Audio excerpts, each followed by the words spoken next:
Hello, everyone, and welcome to the Safest Social Media Show. I'm your host, Brigitte Limbanda. I am a Goodwill ambassador and a live streaming advocate. I started my career raising awareness about the water crisis in South Africa, and I produce and host online shows and lead conversations with entrepreneurs and thought leaders. My amazing co host is Alison Diamond. Alison is a sociologist and a social media enthusiast, and she's concerned about disinformation and malicious behavior.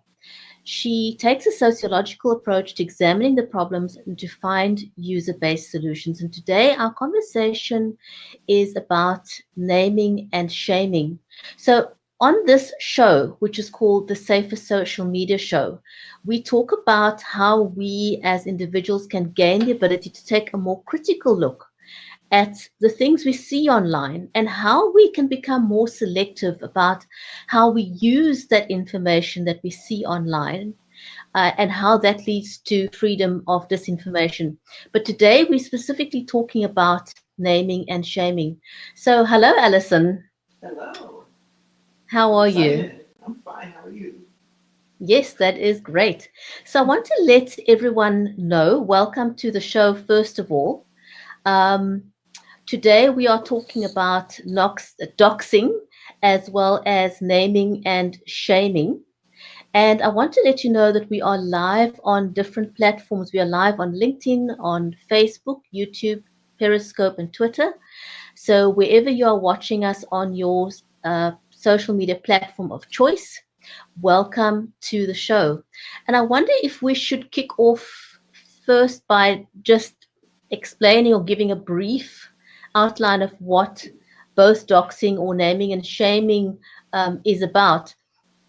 Sure. So I'd kick that off with saying that it involves researching the details of people's lives with malicious intent. It's not just that you're just looking for someone's contact details or wanting to reach out to them. You're doing this with intent to make the details public.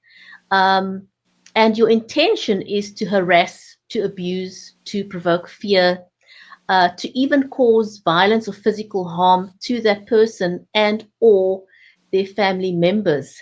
So it's a kind of a vigilante justice, if you wanted to say. So you're kind of taking the law in your own hands.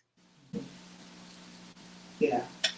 I I'm going to define doxing, but what you've heard about naming and shaming in general does describe doxing, and I tend to see naming and shaming as sort of doxing light, because naming and shaming is pretty bad and it's meant to embarrass and humiliate and incite violence, like she said. But I think of doxing as taking it to another level. The idea of doxing is that you find documents, that's where the word comes from, uh, about the person, personal information. Sometimes you receive it through hacking, and sometimes you just get it off of public sites and you make it easily compilable in one place so everybody around the world, this unknown audience of people, can pile on and join the fray, often without knowing fully what it's all about. And this person and their family is victimized, and it causes a lot of problems, obviously, for victims. Mm. Yeah, it's a minefield that needs addressing because you know it's something that we cannot ignore. It happens more and more, and sometimes it even leads to depression, people taking their lives. And so I think one needs to discuss whether we as individuals need to do something about it, whether it's okay, should we wait for legislation. And so, would you say that one can justify doxing or naming and shaming by means of extenuating circumstances? Do you think it's okay? Um, Gosh, I don't like the practice, although I think the only way that I would support it is for reasons where all of us are affected by it. For example, for transparency in government. If there are things that we need to know, then and the government is unwilling to provide that information, and we have the legal right in the moral right to know it, then I don't have a problem with it being leaked or, however it's done. But I don't like malicious doxing. Anything that's meant to harm somebody, no way, that's not justified. Hmm. Yeah, it's a very fine line there, and I think one has to make that distinction Mhm. about whether or not it is something that you would engage in. Um, I think for me personally, I would want to consider the consequences of taking part in doxing. Yeah. Um, it may seem that you're justified, but you do walk the fine line of looking at criminal prosecution, for example. Mhm. Mhm. Um, and, irrespective of what that person did, what if that person takes their life, for example? Would, you make yourself liable for culpable homicide? Yeah, one of Um, the things about doxing and naming and shaming in general is that really the laws that we have today haven't kept up with our digital abilities, so to speak. So we've got people who are really at home with the internet and social media and with all the things that you can do with technology to cause harm. But we've got people who make the laws who don't understand all that underlying technology, and our laws don't change as quickly as our behaviors do. So right now, people are using harassment, stalking laws, domestic violence. I mean, anything you can reach out for. Hate crimes, at least in this country. I don't know. Maybe you know a little bit about what's happening in South Africa, but here we've got a little ways to go to specify doxing across the country as a crime and really define it. I think that's probably an issue worldwide, that there isn't a it's not well enough defined or well enough or documented well enough. And I see a huge problem that the law, I mean, in the US, for example, your law will differ from state to state, and the laws differ from country to country. And I often wonder whether that isn't what gives people the freedom or the loophole um, to engage in naming and shaming, Mm-hmm. because they understand that if they commit the crime of naming and shaming and doxing across a border, Mm-hmm. um, they will likely not be prosecuted. Yeah, there are ways that the current laws, can be exploited because they don't uh, match the crime exactly, or they may be overreaching. So yeah, these loopholes are abused. So yeah, we have a ways to go, and we have to rely on the pre-digital era laws and any kind of amendments that have come along. But yeah, unfortunately, we don't really have a unified way of addressing doxing or naming and shaming. So on our Twitter chat, we did ask people what they thought should be done, and you actually had a response. I don't know if you can remember right offhand. I'm trying to look at our Twitter chat and um, pull up some things, but we did put it out there to people what you think should be done if there were legislation against doxing. What would be an adequate punishment? Well, to me, there's one of the things I would suggest is, depending on the severity of the offense, is taking away that person's ability to be on social media entirely, either for a period of time or permanently, if it's severe enough. Mm-hmm. But in order for us to reach that kind of point, um, the providers of the social media platforms would have to put in specific mechanisms in place to circumvent what people currently do. Mm-hmm. People may think they're hiding, but the systems allow people to create fake profiles. Mhm. On Facebook, for example, people don't even hide the fact that they may Twitter, Facebook may say, well, we don't allow it on our platform, but that there's no mechanism to stop people from having as many profiles as they like on Sure. Facebook, for Yeah. example. The same on YouTube. You can have as many profiles as you like. On Twitter, it's a free for all. Yeah. You can have, even if you get banned under the one username, people will come back and say, well, hey, I'm back and this is my new username, follow me. Mhm. And if they have a large following, they have absolutely no difficulty with switching usernames whatsoever. It is that easy. Mhm. And Facebook, so, on Facebook, I know there's a policy where they really started pushing for people to use their real names. So I don't know if you remember that, but if you had a nickname, and some of my friends do have nicknames, some of them were forced early on to switch to a legal name. So I think that was part of Facebook's way of, quitting or making people quit with the anonymity and maybe be a little more intimidated about being, online bullies or making nasty comments. But you know what? I have seen some things under people's real names, so I'm not sure it really abated a lot of that, but at least that was one of the policies they implemented. I know they've implemented the policy, but it's again, it's one thing about, having a policy in place is one thing, but Mhm. enforcing that policy and having consequences for not adhering to the policy is quite another. So, Exactly. I mean, I know of numerous people who still, despite that policy, still have numerous profiles on Mhm. Facebook. They haven't changed anything because um, there's no consequences Mhm. for having more than one profile. How is that enforced? Right. You can Right. use any combination of anything and make up a profile on Facebook because it's not linked to your ID or your social security. It's not linked to anything. There's no mechanism of checking um, to say, who you say you are.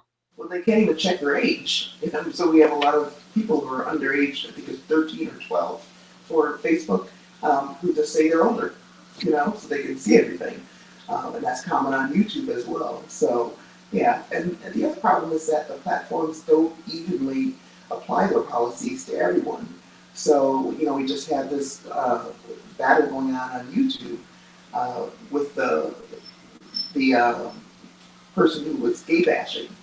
And YouTube says, well, that's those are opinions. Those are strong opinions, not hate speech, right? And then you've got on Facebook and Twitter the controversy over the doctored videos that were, that was used to make, well, here in the United States, I know I'm being specific to what's happening here, but doctoring the videos and using it politically against the Democrats. And Facebook would not take it down. They said that they limited its reach. And then a new doctored video, a deepfake video, came out with um, Zuckerberg as a target. And so everybody was wondering, are you going to leave that video up too? And they've kind of had to, because they have to be fair. But yeah, I mean, How are these platforms even going to keep up with different ways that people use technology to harm others? Hmm. I see that as one of the huge challenges is that the platforms, I was doing a bit of research earlier on Facebook, for example. Now, Twitter says that they don't permit doxing or naming and shaming, and yet it's rife. It's absolutely rife. It's like a free for all on Twitter when it comes to doxing and naming and shaming, and yet they say it's against their policies. But I don't see them enforcing it, or the way that they enforce it is not even handed. Mm-hmm. There's so many different interpretations. Now, I had a look at Facebook, for example, in terms of, so they've got variations of what they would recognize as naming and shaming. And I found, there were discrepancies in terms of racial demographics that made themselves guilty of naming and shaming. And Facebook seems to discriminate on the basis of racial profiling when it comes to naming and shaming. And there's so many gray areas. And I think that's probably one of the issues that we've got, is that the social media platforms can't even agree on a definition. And the bottom line is it's humans making these decisions, and humans have their own biases, hidden or open, and those influence the decisions that they make. That's where all this, uneven application of these policies is coming from. It's because these different platforms have different agendas.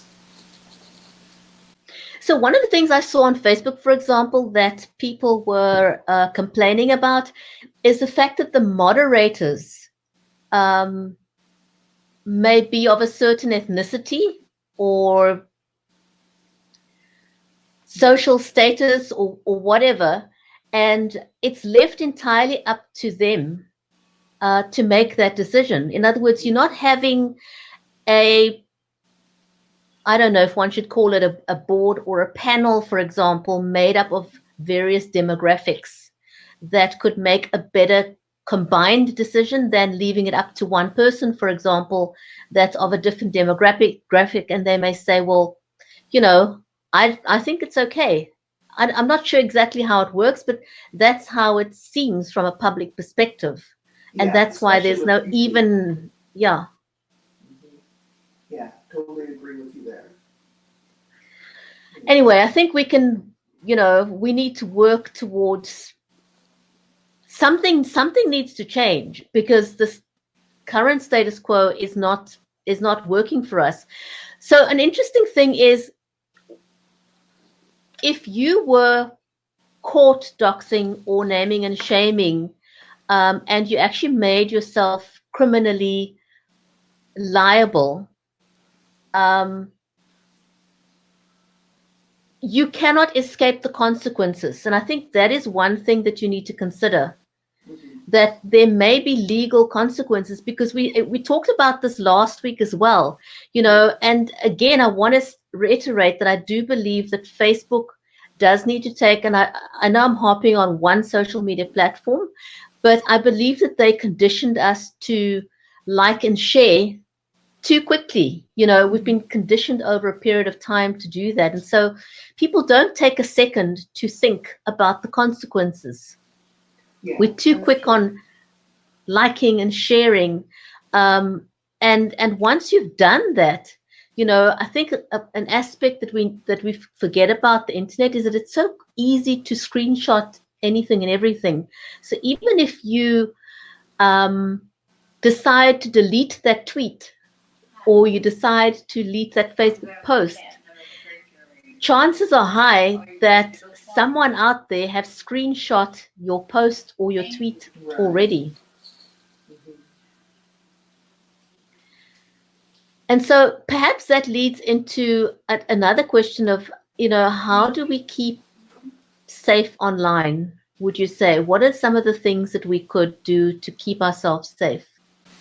Well, obviously we can't control what other people do to us, but what we can do now is take a look at all the profiles that we have on different platforms. If you ever use Twitter, if you ever use MySpace, if you were ever on Hello, if you were ever, and even platforms you just forgot that you used to be interested in, go back and see if you can log into those. If you can't, recover your password, delete those profiles if you're not using them. The idea is to get rid of anything that is not needed by you. You can always recreate a profile if you want to, but get rid of anything you're not using. I would also go back and look at past posts. Maybe you were a little too forthcoming about your personal data. We've talked about this before, where for fun, your friend might post a list of questions online. What's your favorite this? What's the street you grew up on? All that's kind of fun until somebody uses it and knows your personal information and can use it as part of an attack. And it doesn't have to be for doxing. I mean, just knowing those things gives people enough information to try to get into your account, because these accounts use questions like, what street did you grow up on? What is your mother's maiden name? And those are things you may have innocently answered when your friend posted those quizzes. So go back, delete that stuff. So that's a couple of ideas. Also, strong passwords make it more difficult for people to get into your accounts and to see your personal data. And I have to name this before I turn it back to you for your ideas. There are websites online that do collect that information about you. For example, mylife.com. You can actually write to some of these sites or look up their policies and then submit a request to have your data removed. So that's an idea to see if you can lock your data away. So those are 3 things. You mentioned something interesting, about how you could innocuously have posted something in the past. And sometimes, you can have something very innocent, people starting a remember when kind of thing. Mm-hmm. And, in that conversation of remember when, you could be releasing personal data about yourself or your family. Yeah. Without giving it a second thought. And once it's out there, it's out there. Yeah, yeah. I mean, airing your dirty laundry because you're having a fight with your brother or your ex or your current spouse and putting all that out there, you're just handing people your personal life information. And who knows who's going to be able to use that in the future. We all already know that when you're looking for a job, you might not want your future boss to see that fight you have with your neighbor. You need to be careful about the personal stuff that you're posting. Alison, you've just touched on something now that is almost a trap for doxing or naming and shaming, and that is an aggrieved spouse or ex-spouse or girlfriend or boyfriend. You often see this on social media, someone that feels aggrieved because the relationship went sour, and so almost as a means of revenge, they will release personal information about the ex-partner. Yeah, pictures. Yeah. And it can get incredibly nasty. And I think very often in the heat of the moment, you may not think about how that could affect you personally, for that job promotion, for example, or whatever else may come up in your career. And so one's got to, and I think for me, the take home from our conversation is that you need to unlearn what Facebook has taught us to hit the share and like buttons so quickly. You need to hit the pause button instead. Yeah, and I think and think about the consequences. Right. I also think that your tone and the things that you find worth saying, you need to think about twice. A lot of us, myself included, will have a knee-jerk reaction in a group, maybe a Facebook group where you're talking about whatever, and somebody says something you don't like, or they say something insulting, and so you insult that person back without, it's so easy to do. Just hit the comment, just hit reply. You don't have to think, so you can go back and forth as if you were talking. And we forget that we always have that choice to pause. We don't have to post, and we can delete it. It doesn't have to be there forever. Delete it if you've said something. But think about what you do and say before you do it. Because just because Facebook says you can do it and encourages you to do it, doesn't mean it's in your best interest. I think that's kind of a light bulb point there. Just because something is legal doesn't mean it's morally right, or it doesn't mean that it will abscond you from the consequences of your actions. And so whether or not a platform permits something or allows something to happen will also not free you from the consequences. So if Facebook has permitted a post to go through that causes harm, or Twitter, or YouTube, whatever, But if that results in harm to another person and you become criminally liable, it's very likely that the platform isn't going to offer you blanket kind of protection and pay, to keep you out of jail or free you from the consequences. Yeah. So I think we need to sit back and realize that whatever we do at the end of the day, we can and will be held responsible in our personal capacity. Mm-hmm. Definitely. And those are real people at the other end. It's easy to just see them as a smart aleck name or a nickname or something, and attack the person for that name, because the person has a different political view or, something like that. And we do that all the time because the name is provocative, they do it on purpose, and they're there to kind of incite something. And so we respond, oh, you probably like so-and-so, you're probably a blah, blah, blah. We've all seen that. And then before you know it, it's back and forth about nothing. You don't even know each other. So we've been taught by social media to have those kind of interactions. Not, this wasn't the intention, but that's what it's become. I think you've kind of just, reminded me about an aspect that we may not think about often is the fact that because we are not forced to show our real pictures on social media, people hide behind avatars and any picture of their choice. They even steal someone else's image these days, and that happens. That happens every single day. And so I wonder if that doesn't add to dehumanizing the person on the other side, because you don't think of them as being human. You just look at this profile that, and I'm going all in to attack this profile. And we forget that behind that profile is a human being with a family to support. Yeah. And more so, behind that profile is somebody with feelings, with a life. And so, I think somehow we've lost the ability to humanize the connections. And it's one of the things that I like about live streaming, for example. It's because, you can't hide. No. Yeah, and you have to show the real you. Yes, you do. And that's why Facebook is talking about switching to a platform that's more like Snapchat. You know how much I love Snapchat. And Snapchat does not have the same problems that Facebook has because the tools that Snapchat gives you encourages creativity and originality. It's not about forwarding what somebody else did and really not being yourself. You're just copying pictures and slogans and infographics and whatever memes without expressing who you are and showing the real person. So it's a little bit harder to see somebody and be nasty towards them because that interaction is really based on curiosity and kindness and learning. I mean, that's what happens with face-to-face interactions, and Facebook wants to go in that direction. Yeah.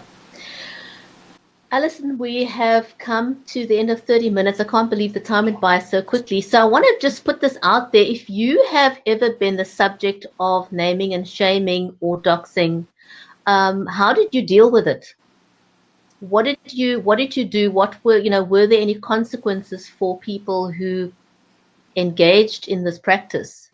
And I think another question I want to leave with you is, if you see doxing or you see naming and shaming, would you engage? Would you encourage it? Would you discourage it? Would you turn the blind eye? Would you turn the other cheek and pretend you didn't see it? Do you look the other way? Let us know in the comments. It'd be great to get some feedback, because I think this is probably a conversation we will be talking about again, for sure. Definitely. Okay, well, anyway, any closing thoughts, Alison? Really, I just want to say that what Safer Social Media is all about is starting that conversation and continuing it and building on skills that we're learning and applying out those skills to other situations and seeing how they fit. We're really about grassroots attempts to make the internet safer for ourselves. The idea is that we cannot wait for legislation, we can't wait for platforms to come up with laws. We need to start looking out for ourselves and taking on safer behaviors on our own. And so we're going to share that information with you, and hopefully we'll have guests who will, share some tips on their own. We've got some great conversation on Twitter and some just really great ideas. So looking forward to more. Absolutely. Thanks everyone for joining us today, and we look forward to hearing your comments and your views, and we will definitely be having this conversation again. So from me, Bridgetti Limbanda in Cape Town, it's goodbye for now. And adios from Las Vegas.